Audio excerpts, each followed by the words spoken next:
नमस्कार, जय श्री राम।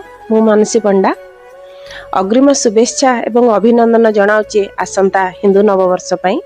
आसंता 19 तारिख रे हिंदू नववर्ष अनुष्ठित हेब। प्रथमे अपील करी सबु हिंदू समाज को एथिरे बहु संख्यार सामिल होगा पई, जहा फल कि आम हिंदुत्वर गुरुत्व बढ़िबो।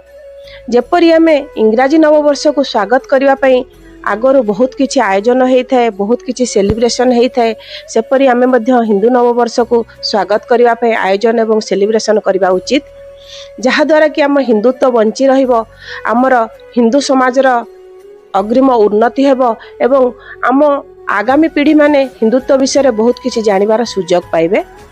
एहा सबु वर्ष करा जाए। ए वर्ष मध्य झारसुगुड़ा जिल्ला रे अनुष्ठित हेबाकु जाउची। एहा आसंता 19 तारिख रे अनुष्ठित हेबो। सत्संग भवन रे शोभा यात्रा स्टार्ट हेबो संध्या 5टा समय रे।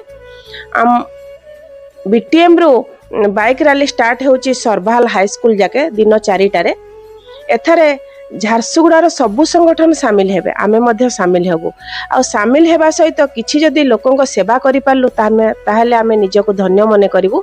एवं समस्त को अपील करूची, समस्ते हिंदुत्व रे सामिल हुअन्तु, हिंदुत्व को जानन्तु, हिंदुत्वर प्रचार प्रसार करन्तु एवं हिंदू पई आगामी पीढ़ी तैयारी करन्तु। धन्यवाद, नमस्कार। आउ थरे शुभेच्छा एवं अभिनंदन।